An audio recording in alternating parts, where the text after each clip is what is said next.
है कि क्या योगी आदित्यनाथ जो अपराधी है, जो किडनैपर है, जो हत्यारा है, क्या उसको मुख्यमंत्री आवास में छुपा करके रखे हैं?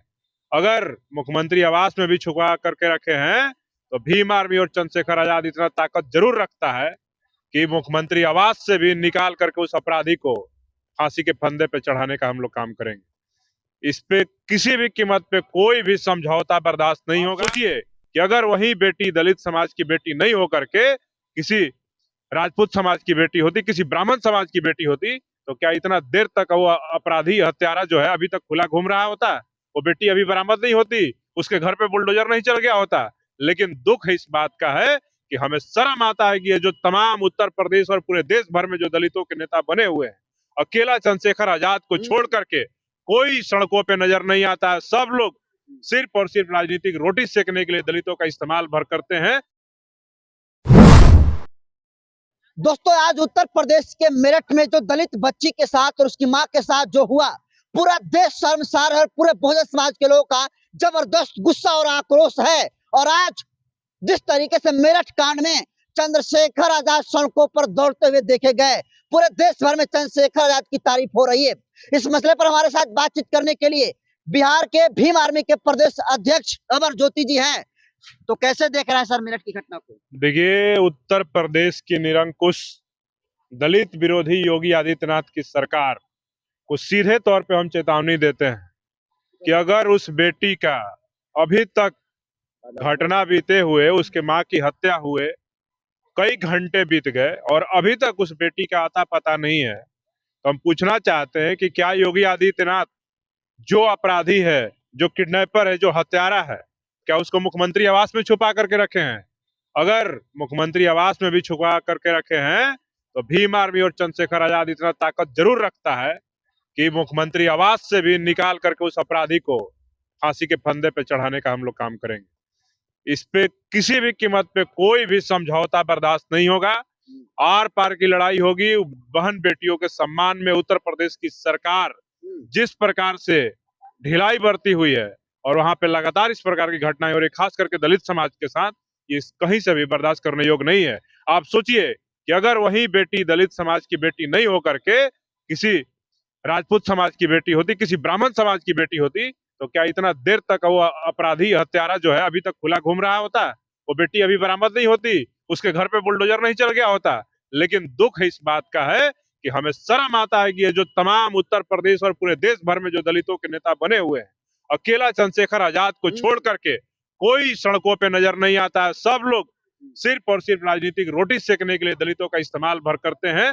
बाकी जब चुनाव खत्म हो जाता है, किसी के कान पे जू तक नहीं रेंगता है।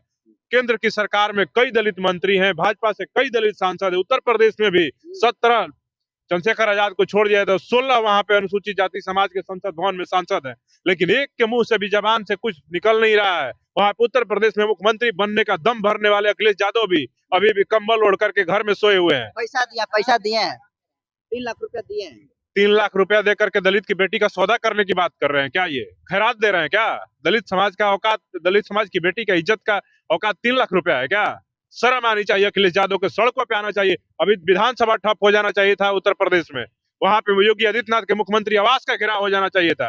लेकिन शर्म आता है ऐसे जो लोग हैं, जो नेतागिरी करते हैं, जो दलितों के वोटों का, पिछड़ों का वोटों का हरण करते हैं और सिर्फ पीडीए गठबंधन की बात करके, पीडीए की बात करके सिर्फ और सिर्फ दलितों को, पिछड़ों को, आदिवासियों को ठगने का काम करते हैं, मुसलमानों का ठगने का काम करते हैं। ऐसे लोगों को शर्म आनी चाहिए और पानी में, चुल्लू भर पानी में डूब करके मर जाना चाहिए। आज बहुत सारे नेता वहां पर जाने की कोशिश की है, तमाम नेता जो है घर लौट गए, लेकिन चंद्रशेखर आजाद लड़े और पुलिस को भी दौड़ाया और अंत में पहुंच गए घर पर पीड़िता के। देखिए, भीम आर्मी की ताकत से पूरा देश वाकिफ है, पुलिस प्रशासन, सरकार।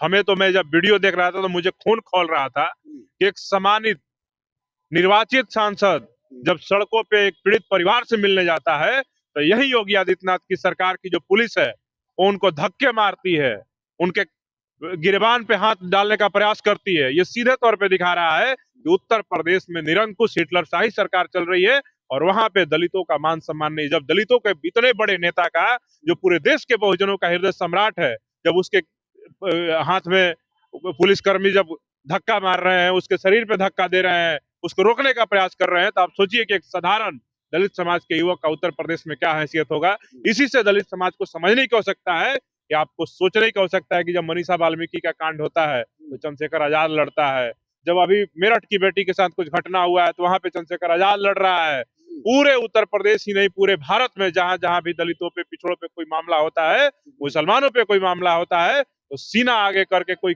संगठन और कोई नेता लड़ने का काम करता है, तो भीम आर्मी आजाद समाज पार्टी और चंद्रशेखर आजाद लड़ने का काम करता है। तो उत्तर प्रदेश के लोगों, मैं आप सबसे कहना चाहता हूँ, 2027 का चुनाव आ रहा है, आप अपने नेता नहीं अपने बेटा को चुनिए और वहां पे सदन में जब आप बैठा दीजिएगा, मैं दावे के साथ कहता हूं कि चंद्रशेखर आजाद जब उत्तर प्रदेश के मुख्यमंत्री होंगे, किसी मनुवादी, सामंतवादी, जातिवादी की औकात नहीं होगी कि वो दलितों के बहन बेटियों पे, पिछड़ों के, मुसलमानों के बहन बेटियों पे, उनके घरों पे, उनके मान सम्मान पे आंख उठाने की हिम्मत कर दे। अगर आंख उठाया जाएगा तो जब उस सरकार में होंगे चंद्रशेखर आजाद जी, तो उस आंख को निकालने का भी काम किया जाएगा।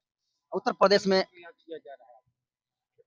फूलन देवी, बिल्कुल याद करना चाहिए। फूलन देवी ने जिस प्रकार से अपने साथ हुए दुराचार का बदला लिया था, मैं तो चाहता हूं कि फूलन देवी की तरह जिस बेटी के माँ के साथ इस तरह की घटना को अंजाम दिया गया है, अगर वो बेटी कहीं भी जिंदा हो तो भीम आर्मी उसके साथ खड़ी है, आजाद समाज पार्टी उसके साथ खड़ी है, उसका भाई चंद्रशेखर आजाद और उसके चहेते पूरे देश के करोड़ों अनुसूचित जाति, जनजाति समाज के लोग उस बेटी के साथ खड़े हैं।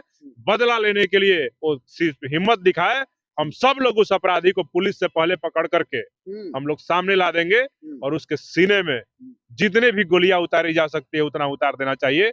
ऐसे अपराधियों के साथ किसी प्रकार का इन सब के साथ इंसानियत और दिखाने की कोई आवश्यकता नहीं। सीरियस क्यों नहीं इस दलित बच्ची को लेकर? योगी आदित्यनाथ इसलिए सीरियस नहीं है क्योंकि उन्होंने वहां पे सिर्फ और सिर्फ ठाकुरवाद चला करके रखा है।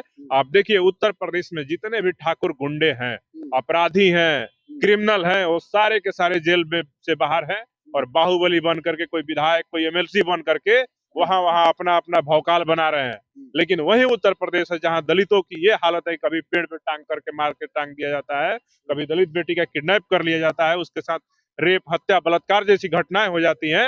ये सीधे तौर पे दिखाता है कि उत्तर प्रदेश के जो मुख्यमंत्री योगी आदित्यनाथ हैं, उनको दलितों के जिंदगी से कोई लेना देना नहीं है और दलितों को सिर्फ वो वोट बैंक समझते हैं, उनको कीड़े मकोड़े के बराबर समझते हैं, इसलिए वो इन मामलों को लेकर के सीरियस नहीं है। अगर ये ब्राह्मण की बेटी के साथ होता, किसी ठाकुर के बेटी के साथ होता, राजनाथ सिंह की परिवार के किसी बेटी के साथ होता, योगी आदित्यनाथ के परिवार के किसी बेटी के साथ होता, तो अभी देखते कि उत्तर प्रदेश में क्या क्या हो रहा होता है। उसके घर पे अब तक बुलडोजर चल गया होता। लेकिन हम पूछना चाहते हैं कि योगी आदित्यनाथ जो बुलडोजर बाबा के नाम से प्रसिद्ध है, हम पूछना चाहते हैं कहाँ है बुलडोजर? राजपूत अपराधी देख करके आपका बुलडोजर घर में घुस गया, सीएम हाउस में घुस गया, तो शर्म आनी चाहिए मुख्यमंत्री जी। राम राज्य है उत्तर प्रदेश में कहा जा रहा है। यही रामराज है ना, यही रामराज है। आपको याद होगा उस रामराज में संबुक का अंगूठा काटा गया था। हाँ, रामराज में संबुक का हत्या कर दिया गया था और इस रामराज में, योगी आदित्यनाथ के रामराज में दलितों के बहन बेटियों का चीरहरण हो रहा है, उनका हत्या हो रहा है, उनका दुष्कर्म हो रहा है, लगातार घटनाएं हो रही है। बहन जी ट्वीट किए हैं, बहन जी ट्वीट की है, बहुत स्वागत योग कदम है, लेकिन सिर्फ ट्वीट कर देने से मामला नहीं बनता है। मैं आग्रह करूंगा कि 27 में चुनाव है, आदरणीय बहन जी से कि आप भी सड़कों पे आए। अगर आपका स्वास्थ्य आपका साथ नहीं दे रहा है तो आप अपने भतीजे, जिसको आप अपना उत्तराधिकारी बनाना चाहती हैं, आप उनको चंद्रशेखर आजाद जी के साथ संघर्ष करने के लिए सड़कों पे भेजने का काम करें।